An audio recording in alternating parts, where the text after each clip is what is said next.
88 मारेंगे, पूरा गलत है। पता नहीं जीके में क्यों बोलते कि करंट अफेयर्स मत पढ़ो, ये नहीं आता है। From hard disk must be transfer to BE 75% more comedy in OTT award. Hello, hi everyone, उम्मीद करता हूँ आप सब अच्छे होंगे। जैसा कि थंबनेल देख के आप सब समझ ही गए होंगे। और आज मेरा एग्ज़ाम था, आज यानी 19 मार्च, पहली शिफ्ट, फर्स्ट शिफ्ट 7:30 वाली, उसमें मेरा एग्ज़ाम था। भुवनेश्वर ही था।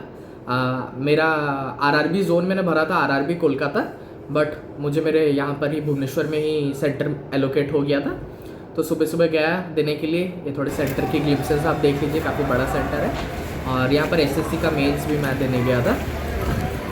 खैर, थोड़ा सा मैं 2 पार्ट में डिवाइड कर रहा हूँ इस वीडियो को।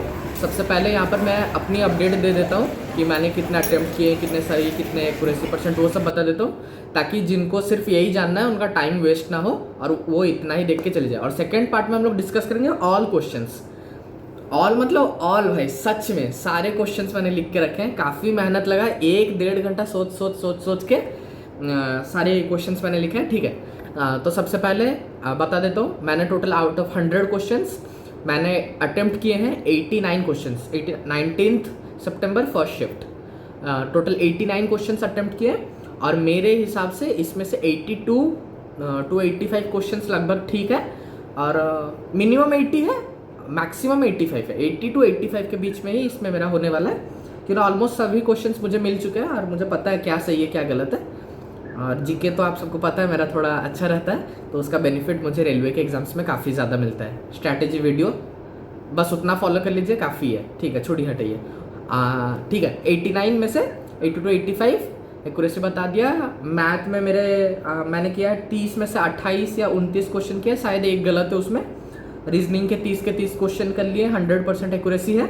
और जीके के 40 में से 30 क्वेश्चन किए हैं, जिसमें से मेरे हिसाब से मोर देन 25 या 26 ठीक है। खैर, यहाँ पर खत्म होता है फर्स्ट पार्ट। अब जल्दी से चलते हैं सेकंड पार्ट पे। सेकंड पार्ट में क्या है अपना, 3 पार्ट्स में डिवाइडेड है, मैथ, रीजनिंग, जीके। सबसे पहले मैं बता देता हूँ मैथ्स में क्या क्या क्वेश्चन आया है।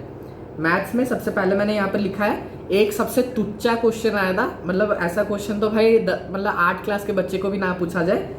दिया था 7, 9 और 11 के एवरेज बताओ। क्या बात है, 7, 9 और 11 का एवरेज बताना, ये क्वेश्चन था। हलवा क्वेश्चन था, लेकिन बाकी सारे, ये मेरा पूरा पेपर ही पूरा मॉडरेट आया था, बढ़िया पेपर सेट किया था। सेकंड नंबर क्वेश्चन पे आता है, 3 इक्वेशन दिए थे, P + Q + R equals to something, 3P - 2Q + R equals to something, Q - R + P equals to something. और इसमें से P, Q, R का वैल्यू हम लोग को निकालना था, जिसमें से ये मेरा सॉल्व हो गया है। P का वैल्यू था 1 -1 था, Q -1 था, R 2 था। ऑप्शन ए में मेरा था। ठीक है, थर्ड नंबर क्वेश्चन पे चलते हैं।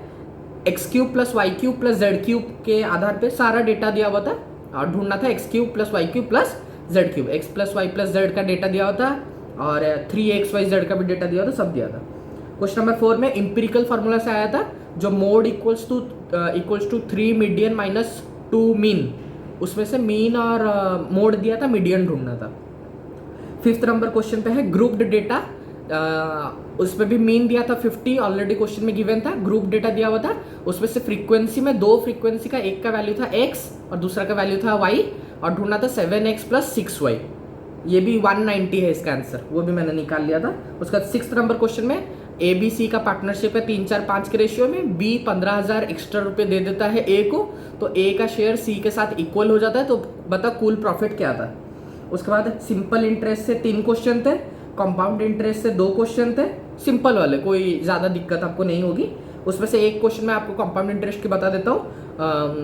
सम of money doubles in 8 years, बताओ वो 8 गुना कितने साल में होगा, सिंपल वाला है।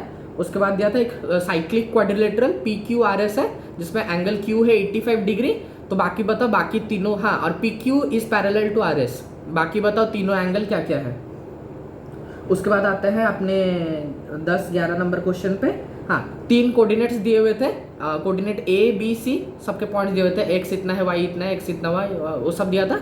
उस ट्राइंगल का एरिया बताना, 16 किलोमीटर स्क्वायर उसका कुछ एरिया था। उसका मैप से एक क्वेश्चन आया था, 1:83492 के रेशियो में एक मैप का स्केल है।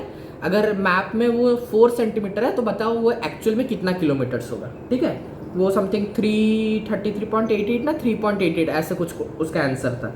उसके बाद इन सेंटर से क्वेश्चन था जिसमें दिया था कि द क्या बोलते हैं the angle bisectors of angle B and C meet at point O. तो ऐसा जो ट्राइंगल बना तो आपको बताना है कि ये एंगल ओ कितना होगा। तो कुछ नहीं, बी सी दिया हुआ था, उसमें से ए निकाल लेंगे और इन सेंटर का आपको पता है 90 प्लस θ/2 फॉर्मूला लगा देंगे। उसके बाद HCF से एक क्वेश्चन था, HCF of A and B is 28 and the sum of two numbers is 863।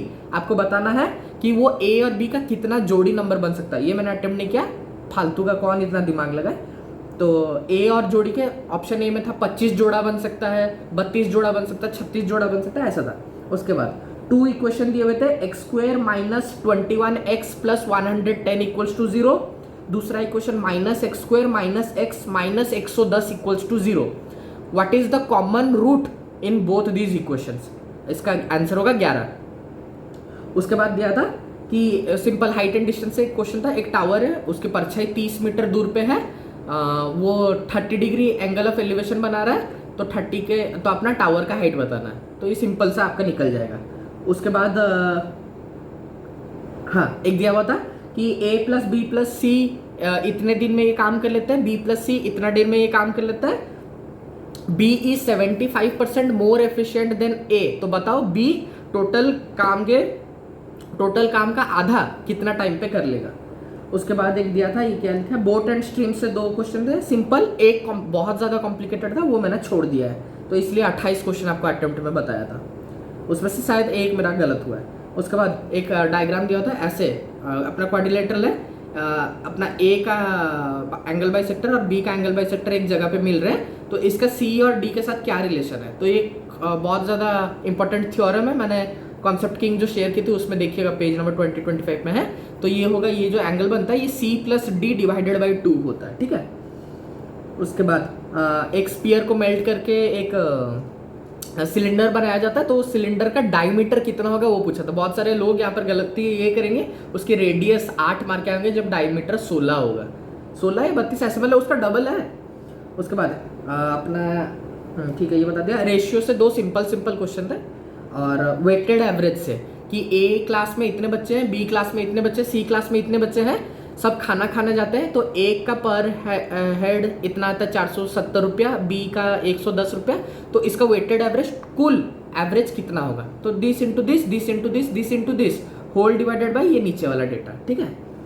उसके बाद सिंपल इंटरेस्ट, कंपाउंड इंटरेस्ट। तो ओवरऑल मैंने आपको लगभग 25 से 28 क्वेश्चन मैथ्स के शेयर कर दिए। रीजनिंग में बताने का कुछ भी नहीं है, वही सिंपल घिसा पीटा रीजनिंग। 30 में से 30 अगर मैं कर सकता तो कोई भी कर सकता है, ठीक है। अब मेन आते हैं जीके पे, ध्यान देके सुनिएगा। मेरे पास 36 क्वेश्चन जीके के मिल चुके हैं, 3-4 क्वेश्चन मुझे याद ही नहीं आ रहे, तो मैंने सोचा कि चलो कोई बात नहीं। Number 1, what is the name of the hand stitched ship of the INS, जो कि कहाँ गया था। तो आंसर होगा INS कौंडिन्या, बहुत फेमस क्वेश्चन है, मेरा IB का पेपर में भी आया था, ठीक है। उसके बाद आया है सेकंड नंबर क्वेश्चन कि अपना ये क्या है, ये अपना ही हैंडराइटिंग, हाँ, India's first indigenous CAR T cell therapy to cure cancer, next gen 19, answer है नेक्स्ट जेन 19, ठीक है। उसके बाद ये क्या है, फीएल कोड, हाँ ठीक है। उसके बाद है कि अगर पैरेलल लाइंस को फोकस पे कन्वर्ज करना है तो कौन सा लेंस यूज होगा, कॉन्वेक्स लेंस यूज होगा, क्यों ना convex lens converging in nature होता है। ये देखिए मैं अभी आपको ज्ञान बांट रहा हूँ, बट मैं कंफ्यूज होकर कॉन्केव मार के आ गया हूँ, ठीक है। तो ये मेरा एक जीके का गलत है। उसके बाद दिया है कि हाँ, एक फालतू सा क्वेश्चन था कि सरिस्का, ये जो नेशनल पार्क है अपने राजस्थान वाली, तो उसका एरिया कितना इंक्रीज किया गया है। काफ़ी खतरनाक डेटा था, मैंने अटेम्प्ट ही नहीं किया। उसके बाद दिया है कि भारत टोटल 2025 में कितना रेमिटेंस बाहर देश से रिसीव किया है, तो वो 135 पॉइंट समथिंग बिलियन डॉलर्स होगा, ठीक है।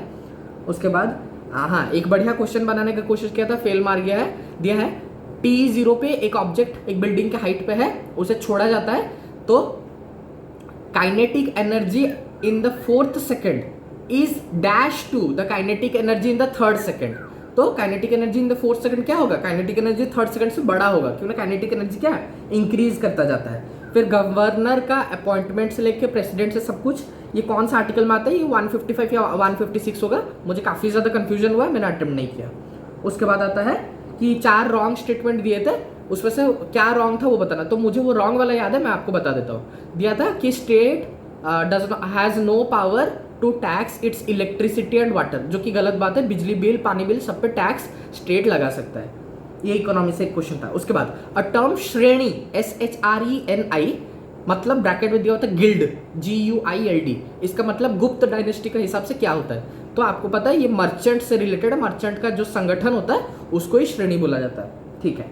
उसके बाद रिंग ऑफ फायर कौन से ओशन में है? पैसिफिक ओशन में है। उसके बाद नवंबर 2025 में the Americas have lost their certification from which disease, मतलब पहले बोला गया था उनका ये डिजीज है नहीं, बट वो डिजीज बैक कर गया है according to PAHO, Pan America Health Organization. तो आंसर होगा मीजल्स, मैंने मारा है पोलियो, ये मेरा गलत हो चुका है। उसके बाद प्रयाग प्रशस्ति इज एसोसिएटेड विद समुद्रगुप्ता। उसके बाद NALSA came into force in the year 1995। बहुत जन 88 मारेंगे, पूरा गलत है। 88 में बना था, फोर्स में आया था 1995 में। Best actor comedy in OTT awards किसको मिला है? वरुण सोबती एंड स्पर्श श्रीवास्तव, ठीक है। 1998 में इनमें से कौन सा म्यूजिशियन को भारत रत्न से सम्मानित किया गया था? आंसर है MS सुब्बुलक्ष्मी। उसका PM 2.5 पार्टिकुलेट मैटर इसमें से क्या डायरेक्टली अफेक्ट करता है? तो रेस्पिरेटरी डिजीजेस, ठीक है। उसके बाद दिया है 3-3 के पेयर के अपना हील दिया होता है, जैसे कि एक में काराकोरम, लद्दाख, जास्कर, ग्रेटर हिमालय, लेसर हिमालय, ऐसे करके 4 ऑप्शन दिए थे। बताना था इसमें से ट्रांस हिमालय का पार्ट कौन सा है? तो काराकोरम, लद्दाख और जास्कर, ये उसका पार्ट है। अच्छा, जवाहरलाल नेहरू ने टेम्पल्स ऑफ मॉडर्न इंडिया किसे कहा था? डैम्स को कहा था। उसका Behramji Malabari is associated with which social evil को सप्रेस करने के लिए किसमें था? चाइल्ड मैरिज, ठीक है। उसके बाद कुंडनकुलम पावर प्लांट कहाँ का है? तमिलनाडु का है। उसके बाद हाँ, द वर्ड अपना क्या, सोवरिन, हाँ द वर्ड सोवरिन या सोशलिस्ट था, जो सोवरिन हो, सोशलिस्ट हो, वाज इंक्लूडेड कौन सा अमेंडमेंट में? 42 ऑफ 1976। 101 2016 अमेंडमेंट किससे रिलेटेड है? GST रिफॉर्म से रिलेटेड है। उसके बाद हाँ, how much was the rupee D valued in 1991? 18 से 20% हो गए, मुझे नहीं पता था, मैंने अटेम्प्ट नहीं किया। सुप्रीम कोर्ट ने किस पर्वत से अकॉर्डिंग कुछ डिसीजन दिए? पता है, अरावली से रिलेटेड है। उसके बाद हाँ, the data from the hard disk should be transferred to dash so that the CPU can process it. The data from hard disk must be transferred to first किसमें? प्राइमरी मेमोरी में, RAM में transfer होगा तभी जाके CPU reading कर पाएगा। ये एक क्वेश्चन था। उसके बाद चाइना जो कि सेनकाकू आइलैंड्स पे बार बार अटैक कर रहा है, एक्सरसाइजेस कर रहा है मिलिट्री वाली, ये कौन सी देश से रिलेटेड है? तो ये जापान से रिलेटेड है, ठीक है। उसके बाद अपना हाँ, एक्सट्रीमिस्ट, इन 4 फ्रीडम फाइटर्स का नाम दिया था, इनमें से कौन एक्सट्रीमिस्ट है? बाल गंगाधर तिलक वॉज एक्सट्रीमिस्ट। उसके बाद दिया है ये क्या है अपना कंप्यूटर, हाँ, which of this is not a noble gas? इनमें से कौन सा नोबल गैस नहीं है? ऑक्सीजन नोबल गैस नहीं है, बाकी थे ना आप इजिली देख सकते थे। $650 मिलियन का लोन फॉर PM सूर्यघर योजना, ये किसने भारत को दिया है? तो इसका आंसर मुझे नहीं पता था, वो मैंने अटेम्प्ट ही नहीं किया। और उसके बाद हाँ, इनमें से कौन सा शॉर्टकट की अगर एक आइकन पे हम लोग सिलेक्ट करके क्लिक करते हैं उसकी सारी डिटेल प्रॉपर्टी दिखा देगा? तो Alt+Enter और Alt+E में मैं कंफ्यूज हो गया, मैंने Alt+E मारा है, तो ये मेरा गलत हो चुका है। और एक क्वेश्चन मैंने यहाँ पर लिखा है, ये क्या है? हाँ, बैम्बू में किस तरह का venation, dash venation and dash root system होता है? तो पैरेलल वेनेशन होता है और फाइब्रस रूट सिस्टम होता है, ठीक है। और एक था, इनमें से क्या सिस्टम सॉफ्टवेयर है? तो विंडोज एक सिस्टम सॉफ्टवेयर है, बाकी सब एक्सेल, वर्ड, ऐसे चीज सब दिया हुआ था, ठीक है। तो कुल मिलाकर मैंने आपको 36 ये बता दिए और 26-27 मैथ्स के क्वेश्चन बता दिए, मेरा अटेम्प्ट्स बता दिया। टोटल 89 आउट ऑफ 100 है, जिसमें से मेरे 82 to 83 के लगभग ऑन एन एवरेज मेरे हिसाब से सब ठीक है, और बाकी कुछ गलत है। नेट 80 पकड़ के चलिए। RRB Kolkata 19 March first shift. तो वीडियो हाँ 14 मिनट की हो गई, चलिए कोई बात नहीं, इस वीडियो को यहीं पर एंड करते हैं। और पिछली मेरी स्ट्रैटेजी वीडियो आप लोग ज़रूर देखिएगा अगर आपको GK इंप्रूव करना है। मैंने किसी से 1 रुपया भी नहीं लिया है, जेन्युइन स्ट्रैटेजी बता रहा हूँ, आप लोग फॉलो कर लीजिए। आपके जीके में करंट अफेयर्स हो, कोई भी सब्जेक्ट आपकी पूरी, मतलब ऑलमोस्ट, पता नहीं जीके में क्यों बोलते कि करंट अफेयर्स मत पढ़ो, ये नहीं आता है, मतलब जो तो पूछ रहे नहीं, जो तो नहीं पूछते हैं सिवाय वो आंकड़े के कि ये कितना अरबों खरबों वाला आंकड़ा है, वैसा वाला क्वेश्चन को छोड़ दे तो सच में जीके आप ऑलमोस्ट, मैं बता रहा हूँ, 50 से 70% तक की जीके आप आराम से कोई सा भी पेपर हो, आईबी से लेके एफकैट का पेपर हो, आप इजीली आंसर कर सकते हैं। तो प्लीज़ ये वाला स्ट्रैटेजी वीडियो एक बार ज़रूर देख लीजिएगा, ओवरऑल सारी सब्जेक्ट्स में आपको हेल्प होगा। और आने वाले कुछ दिनों में मैं अप्रैल 1 से डिटेल वीडियो में बनाऊंगा, एक काफ़ी ज़्यादा एक सीरीज स्टार्ट करने वाला हूँ जिसमें मैं history, complete history, ancient, medieval, modern, complete polity, complete science, complete geography, चारों सब्जेक्ट 6 महीने के अंदर आपको पीडीएफ भी दूंगा, सब कुछ करूंगा। ऐसा मैं बता रहा हूँ, मैंने यूट्यूब पे कहीं पर भी पेड कोर्सेज पे भी मैंने ऐसी नहीं देखी होगी कंटेंट। जिस तरह से कंटेंट मैं बनाने वाला हूँ आप लोग के लिए बिल्कुल फ्री होगा। 1 अप्रैल से स्टार्ट हो रहा है, from a student to a student. और मैं सच बता रहा हूँ, परमार सर हो, वो होंगे बहुत अच्छे सर होंगे, बट आपने ऐसी कंटेंट अपनी ज़िंदगी में नहीं देखी हुई है। और बेस मतलब ऐसा बेस, अच्छा ब्लू वाटर पॉलिसी के बारे में बताया, एक क्वेश्चन था यहाँ पर, Francisco de एल्मेडा, blue water policy, ये उसने लाया था। हाँ, ये क्वेश्चन छूट गया। तो आप लोग प्लीज़ उस डिटेल वीडियो का वेट कीजिएगा, देखिएगा। इस वीडियो को यहीं पर रखते हैं, बाय।